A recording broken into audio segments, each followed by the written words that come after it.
Bwana Yesu asifiwe. Mkutano sema amen. Asante sana. Mbarikiwe. Vijana wetu tunataka tena kuwakaribisha kwenye madhabahu ya kumwimbia Mwenyezi Mungu. Haya, karibu kwa wimbo mwingine mmoja kama mko tayari. Kama mko tayari? Hakuna? Tuko. Mko tayari? Ndio. Haya basi. Wimbo mmoja. Ya sasa tutafelisha hivi.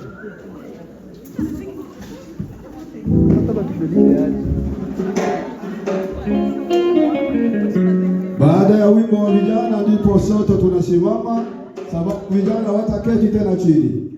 Ndipo tunakwenda kumwabudu Mwenyezi Mungu. Wanapomaliza na tunaingia moja kwa moja, sote tunasimama kwa kumpa Mwenyezi Mungu heshima zake.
Haya, tusimame tafadhali sana, tumpe Mwenyezi Mungu heshima zake. Yeye anastahili, anastahili. Mtu ambaye anatupa uhai.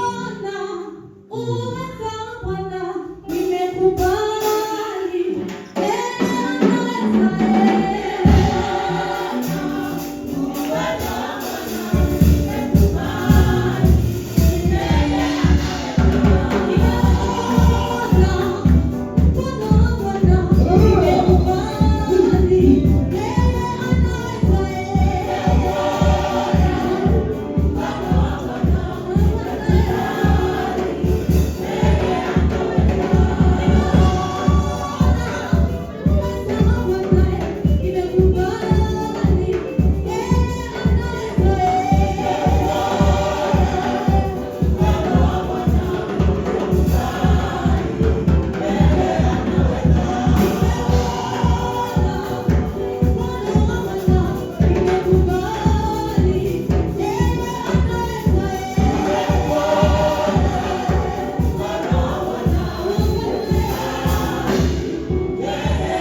unatosha unanenea.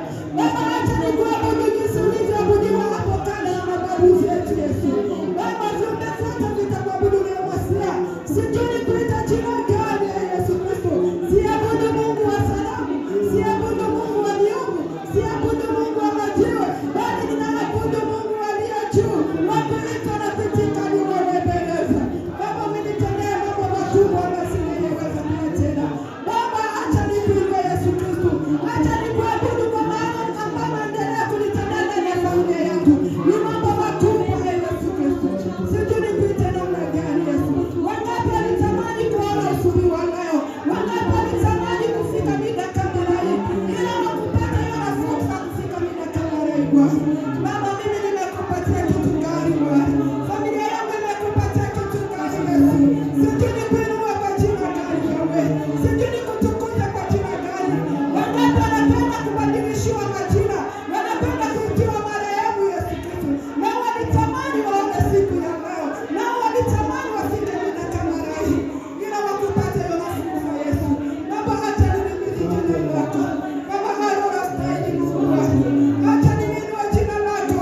Acha nikinyamaza maji yatapiga kelele kuabudu jina lako. Baba viumbe vyote vitakuabudu ni Masia Yesu. Acha nikuinue Mungu wangu. Acha nikuinue Yesu Kristo. Kama tendo ambalo endelea kunitendea ndani ya familia yangu Yesu. Nimetuepusha na kila jaribu zote Yesu. Baba unastahili Mungu wangu. Sijui nikuinue kwa jina gani. Unastahili Bwana wa Bwana. Sifa zikurudilie ambapo unipendeleza.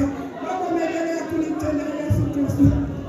Umeendelea kunitendea Bwana wa Bwana. Baba tumelala kama mizoga. Tumelala kama wafu Jehova tukitambui Mungu. Awakiwa wani Mungu mwenye rehema Yesu Kristo. Kwa pumzi ambayo endelea kunipatia. Baba katika dakika kama rai Yesu. Ni mambo makubwa ambayo endelea kunitendea Bwana. Unastahili Bwana wa Bwana. Unastahili kuinuliwa Yesu. Unastahili Bwana wa Bwana. Sijui nikutukuze kwa namna gani. Sijui nikutame kwa namna gani Yesu. Unastahili Yesu. Unastahili Bwana wa Bwana. Baba unastahili. Sijui nikuinue kwa jina gani Bwana. Unanitendea mambo makubwa Yesu. Hapa sitaweza kuyatamka Yesu. Unanitendea mambo makubwa sana ndani ya familia yangu. Ukijiepusha na kila jaribu. Ukijiepusha na kila hatari Yesu Kristo. Wala sijui nipite namna gani Mungu. Umetutendea mambo makubwa Yesu. Ukijiepusha na kila hali Yesu Kristo. Baba acha nikuinue Mungu wangu. Unastahili Bwana wa Bwana. Baba ninaamini kwa kushinda kila kitu Yesu. Onekana Mungu wangu. Onekana Bwana wa Bwana Yesu. Onekana ndani ya familia yangu Yesu. Onekana Bwana wa Bwana. Onekana Yesu Kristo. Onekana Yesu ndani ya familia yangu. Baba onekana. Fungua milango ya baraka katika familia yangu Yesu. Fungua milango ya baraka Bwana wa Bwana. Yesu onekana Yesu. Onekana. Amen. Fika sehemu. Baba katika jina lako tukufu. Tunaendelea kuinua jina la ajabu. Ni jina la ushindi. Ni jina la wokovu. Ni jina linalotupa uzima wa milele. Jina la upatanisho. Limetupatanisha na Mungu. Sisi ambao tulikuwa mbali tukasogezwa karibu kwa sababu ya jina la Yesu. Wokovu kutoka kwako Mungu. Umetuokoa, tunakuwa warisi pamoja na wewe. Tunafunga nguvu zote za giza mahali hapa, hata neno lako lipate nafasi katika mioyo yetu sisi ambao umetuchagua. Asante Mungu kwa sababu unasikia maombi na utakwenda kuyatimiza kwa utukufu wa jina la Yesu. Amen. Hebu najua kwa kweli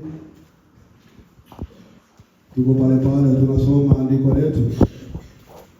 Nilifurahi sana leo jana kwa sababu wanajua timu yetu, na ndio maana wimbo wao ukajielekeza moja kwa moja. Ubarikiwe sana. Amen. Mmetangulia.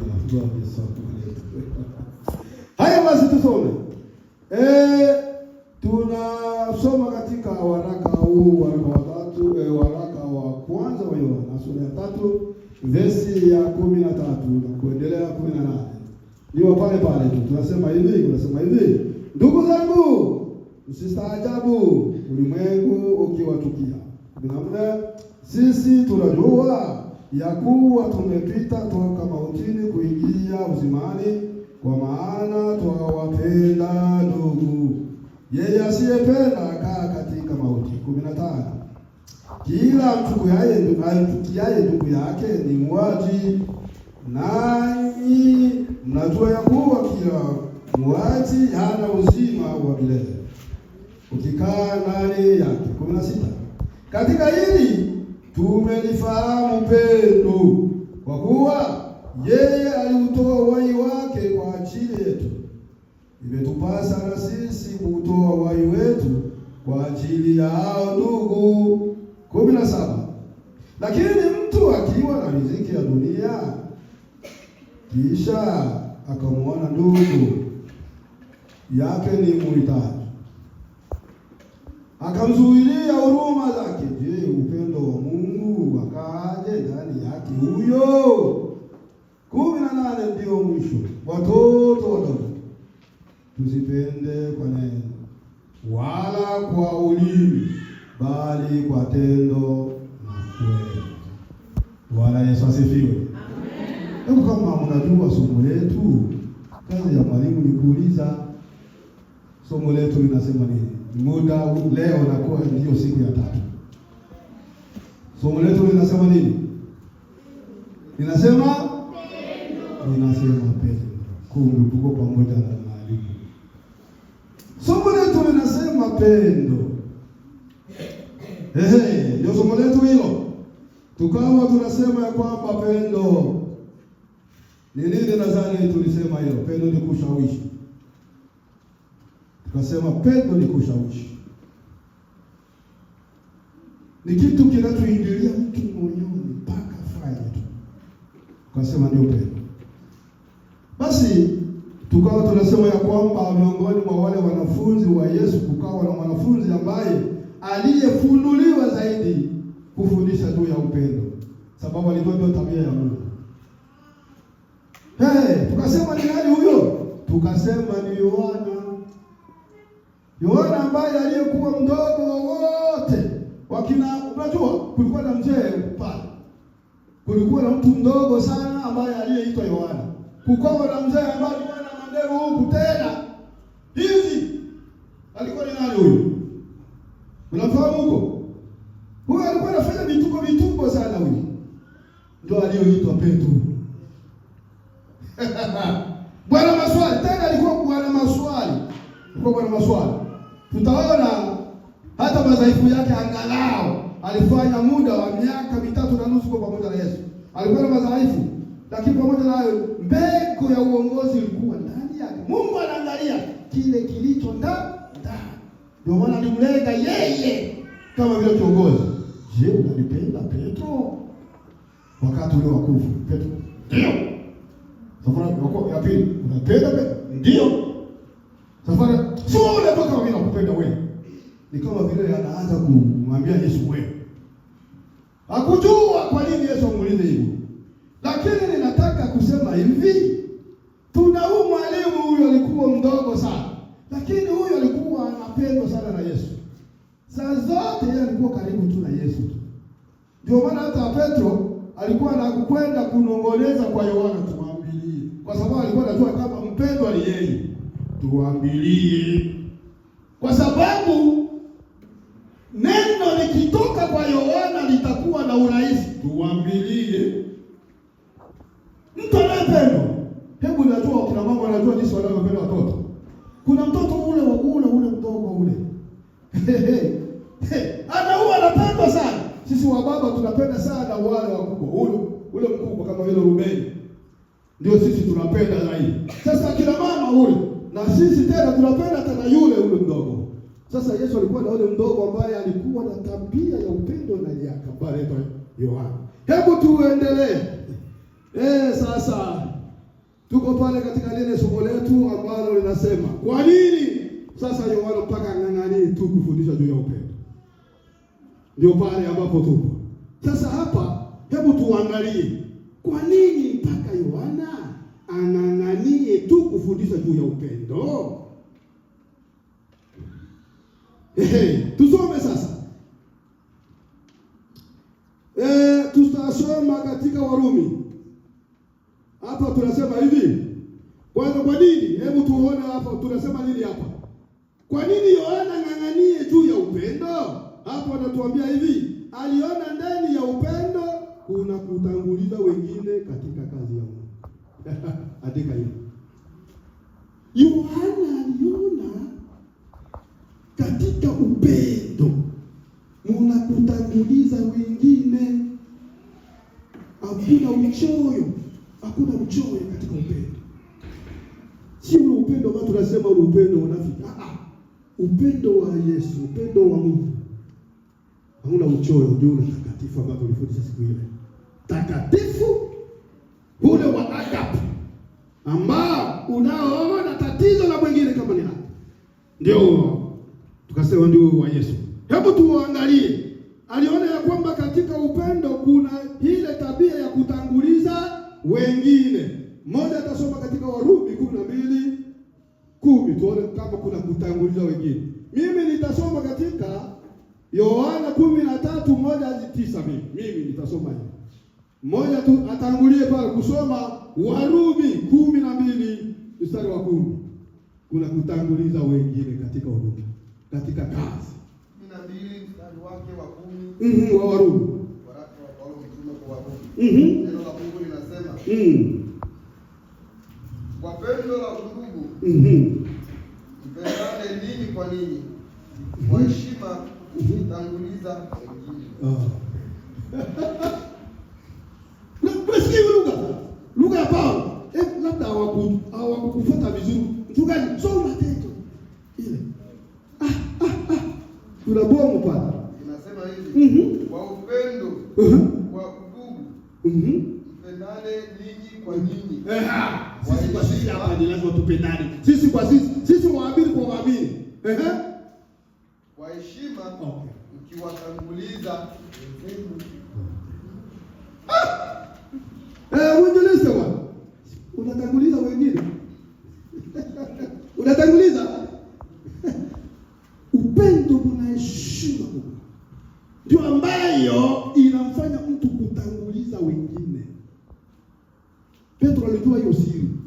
Upendo takatifu una heshima ya mtu kutanguliza wengine. Hakuna uchoyo. Kwanza ni lazima kwanza tujue kutanguliza ni nini. Kutanguliza ni kufanya kitu fulani kianze kabla ya kingine. Ndio kutanguliza. Kufanya kitu fulani kitangulie kabla ya kingine. Hilo ndio kutanguliza. Sasa tunaona ya Paulo pale. Hebu sasa ninasoma sasa hapa. Msikie sasa. Inatuambia hivi katika Yohana 13 verse ya kwanza hadi ya 9, inatuambia hivi. Basi kabla ya sikukuu ya Pasaka, Yesu akijua ya kuwa saa yake imefika atakayotoka katika ulimwengu kwenda kwa Baba, naye aliwapenda watu wake katika ulimwengu. Aliwapenda upeo. Hata wakati wa chakula cha jioni, naye Ibilisi amekwisha kumtia Yuda mwana wa Simoni Iskariote moyo wa kumsaliti. Yesu hali akijua ya kuwa Baba amempa vyote mikononi mwake, na ya kuwa alitoka kwa Mungu naye anakwenda kwa Mungu, aliondoka chakulani, akaweka kando mavazi yake, akatoa kitambaa, akajifunga kiunoni, Kisha akatia maji katika bakuli, akaanza kuwatawaza wanafunzi miguu na kuifuta kwa kile kitambaa alichojifunga. 6. Hivyo yuaja kwa Simoni Petro. Huyu akamwambia, Bwana, wewe wanitawaza miguu mimi? Yesu akajibu akamwambia, nifanyalo wewe haujui sasa, lakini utanifahamu baadaye. Petro akamwambia, wewe utanitawaza miguu tu kamwe? Yesu akamwambia, kama nisipokutawaza hauna ushirika nami. 9. Simoni Petro akamwambia, Bwana, si miguu yangu tu anaanza kumpatia kazi, hata na mikono yangu na kichwa changu pia. Yesu akamwambia, yeye aliyekwisha kuoga hana haja ila ya kutawaza miguu, hali yu safi mwili wote. Ninyi mmekuwa safi, lakini si wote. Kwa maana alijua yeye atakayemsaliti, ndiyo maana alisema si wote mlio safi. Bwana Yesu asifiwe. Bwana Yesu asifiwe. Hebu angalia sasa hapa. Historia nzuri sana. Yesu alijua ya kwamba hivi yeye kama vile Mungu. Nasema Yesu kama vile Mungu. Alijua ya kwamba saa zangu hivi zimetimia. Ninataka sasa kuondoka kwa baba yangu. Sasa na mimi napenda watu wa ulimwengu. Alikuwa anapenda watu wake. Na mimi nataka sasa kuondoka. Itakuwaje? Hebu kitu ambacho alichokifanya, alifanya maandalizi ya ajabu ambayo Yesu alifanya pale. Aliandaa meza jioni, akaandaa meza. Meza hiyo aliandaa kukaua. Sijui kama kulikuwa chakula, kwa sababu nilikuwa na chakula, kwa sababu anasema aliandaa kulikuwa na chakula. Chakula kilipangwa, sijui kama kulikuwa na maji, kama kulikuwa na nini. Watu wanajaa kwenye meza. Hebu tuangalie watu ambao walikuwa kwenye meza. Najua kwa watu walikuwa 13 ambao walikuwa kwenye meza. Sasa wako kwenye meza. Inasemekana ya kwamba Yesu alijua ya kwamba baba yake alimpatia vyote. Baba alimpatia vyote. Sasa baba alibaki na nini? Yesu amepewa vyote. Na sasa hivi sasa akawa kwenye meza. Kipindi ambapo alipokuwa kwenye meza sasa, inasemekana ya kwamba kulikuwa na mtu mwingine pale ambaye tutakwenda kuona. Hebu katika meza kulikuwa aina mbili za watu. Kulikuwa aina mbili za watu. Kulikuwa mtu ambaye aliyekuwa akiwakilisha shetani, alikuwa kwenye meza. Na kulikuwa watu ambao waliowakilisha Mungu, walikuwa pale. Mtu aliyewakilisha shetani tunajua kama ni nani? Yuda. Na wale 11 pamoja na Yesu akawa watu 12 ndio ambao waliowakilisha Mungu. Sasa hebu angalia sasa katika meza Yesu alifanya nini? Ndipo tunakwenda kuona. Yesu alifanya ishara ambayo yalichanganisha, ili wanafunzi walichanganikiwa. Yesu ambao wao walijua ya kwamba yeye ni mfalme. Walimchukua Yesu kama vile mfalme, na ndio jinsi alivyokuwa. Walimchukua yeye kama vile mtu mkuu, na ndio jinsi alivyokuwa. Sasa Yesu kwenye meza, wanafunzi ndio ambao wangemhudumia mkuu. Lakini sasa yeye alifanya nini? Katika pendo. Kwa sababu anasema ya kwamba anataka kuondoka. Na yeye kama jinsi anavyopenda wanafunzi wake, jinsi anavyopenda watu wa ulimwengu, ni lazima aondoke, aache anafanya hivi. Ndio ile ambayo nimesema ya kwamba hii kwetu sisi wakubwa wa dini ni vigumu mpaka uongozi na Roho Mtakatifu. Sasa Yesu alifanyaje? Alichukua maji kwenye bakuli. Wanafunzi wanamwangalia. Kitu cha kwanza, aliondoa nguo zake, akazitia kando. Nguo alibaki uchi. Kuchukua nguo na kuweka kando. Baada ya nguo, akachukua sasa mshipi,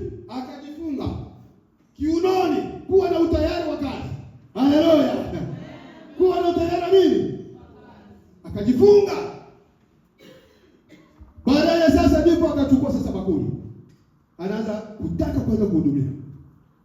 Alichukua bakuli ya maji, akaanza kuosha wanafunzi wake, akatoka kwenye kiti, akafanya nini? Akanyenyekea. Akawa chini. Yeye ambaye aliyekuwa mfalme anakuwa chini, anaanza kuhudumia wanafunzi.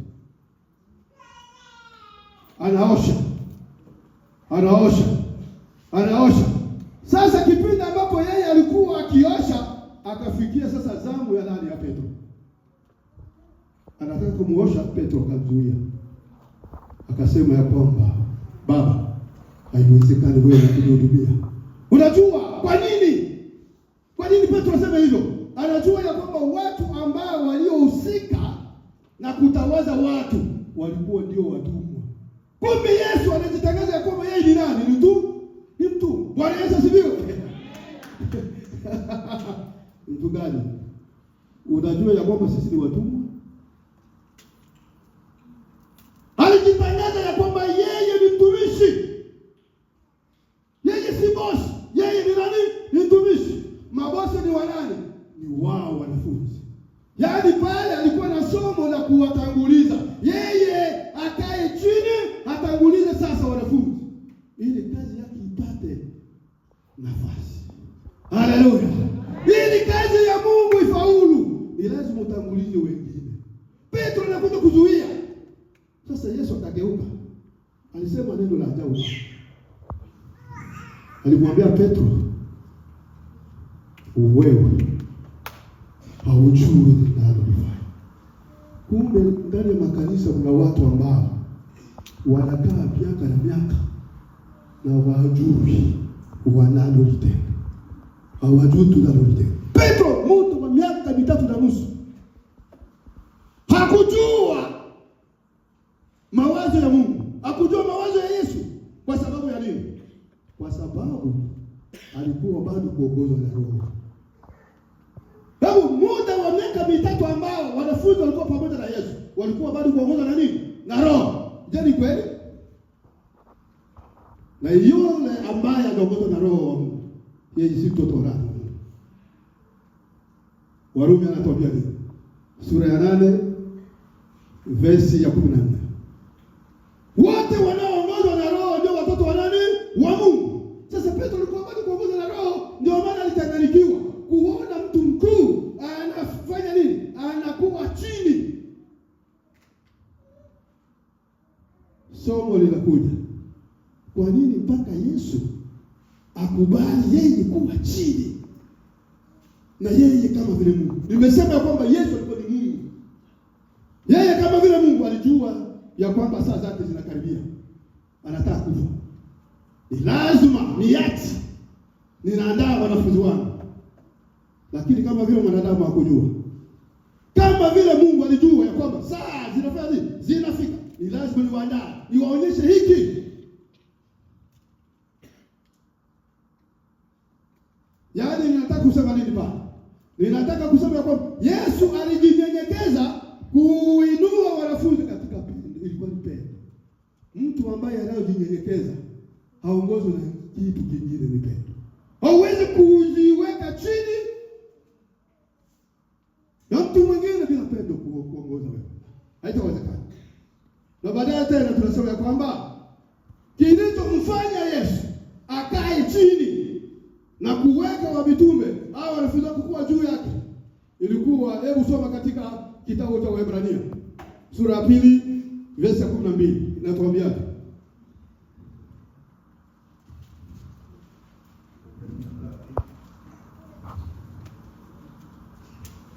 Waebrania 2:12.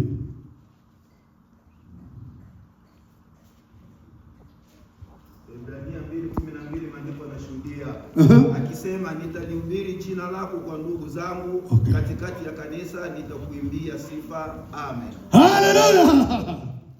Bwana Yesu asifiwe. Okay. Yesu anasema ya kwamba anamwambia Mungu ya kwamba nitatangaza neno lako kwa ndugu zangu.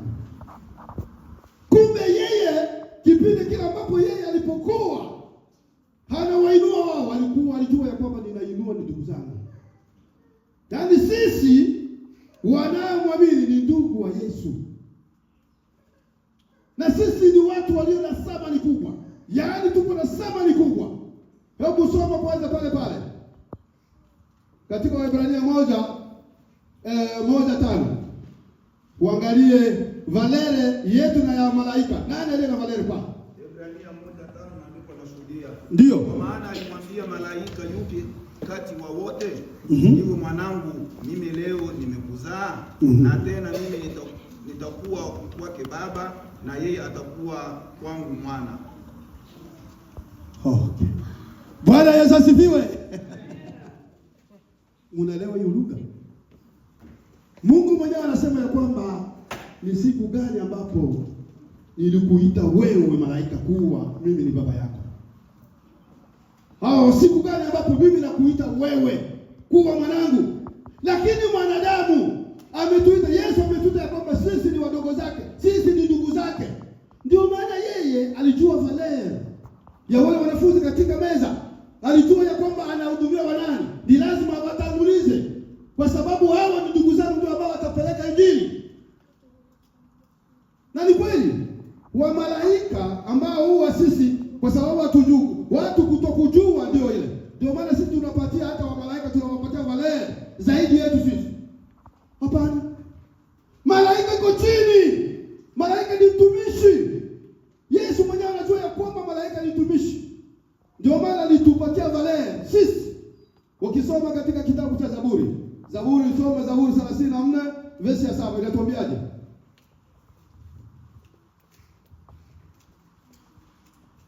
Zaburi 34:7. 38:7 maandiko yanashuhudia. Ndio.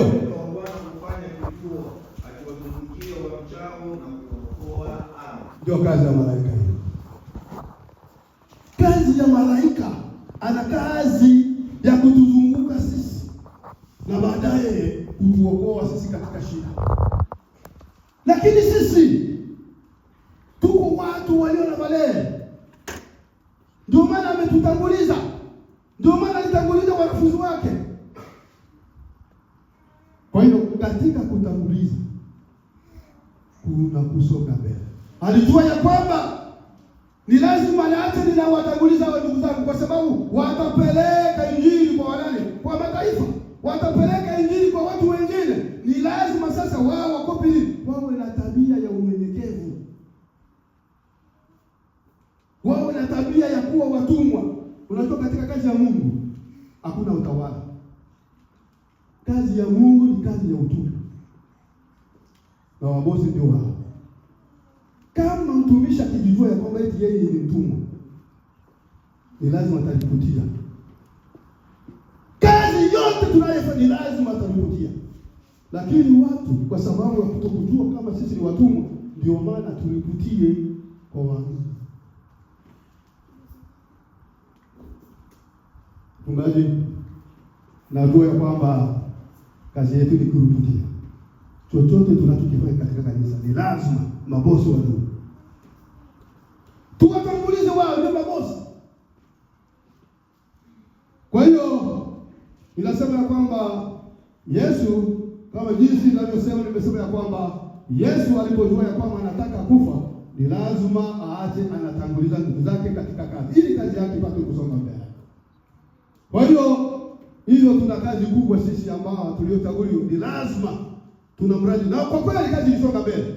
Wakati ule ambapo wamitume walipojua ya kwamba kumbe alituandaa sisi kwa ajili ya kazi yake, sisi tukatuwe chini. Na ndio jinsi walivyokuwa sasa wamitume.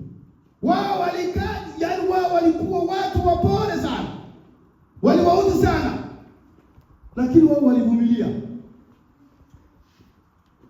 Hiyo ndio kazi yetu. Hiyo ndio kazi ya sisi watumishi wa Mungu. Ni lazima tuwe na tabia kutanguliza wengine. Ukitanguliza wengine, kazi ya Mungu itasonga mbele. Tunaamini ya kwamba Mungu atatuandaa sote. Tuwe na tabia pale ile ya ukuu, ile ya umini, ili ya kujisikia kwamba ni mimi ndio fulani hapa. Hakuna mwingine wa kusema hapana, Yesu akufanya hivyo.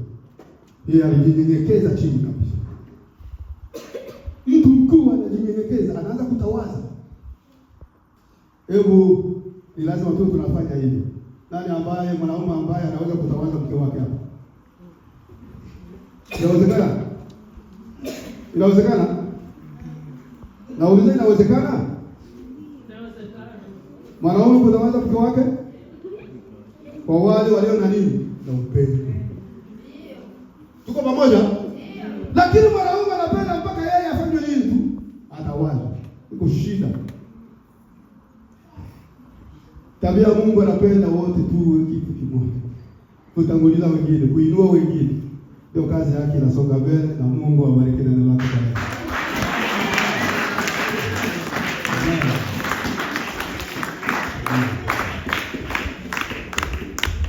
Bwana Yesu asifiwe. Tusimame.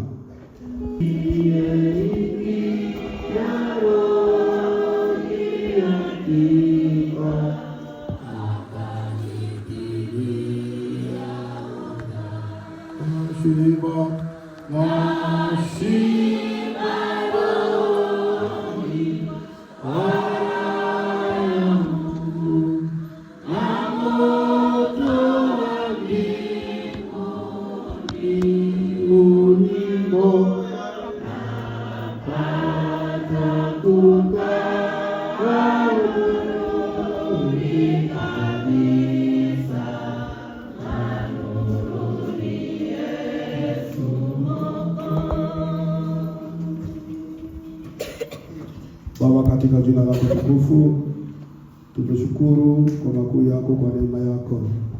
Siku ya leo Bwana ulianza pamoja nasi, tukasikia neno lako la uzima, tukasikia nyimbo kwa ajili ya kukupatia wewe utukufu. Kwa hiyo Mungu, sote waliokusanyika katika siku ya leo, tuna imani na matumaini ya kwamba tumebarikiwa na wewe tangu mwanzo na mwisho. Na muda huu sasa ni wa kutoka mahali hapa na kujielekeza nyumbani. Kwa hiyo hatua ya kwanza yako na ya pili yetu, kwa utukufu wa jina la Yesu na tuseme amen. Amen. Na hiyo tende na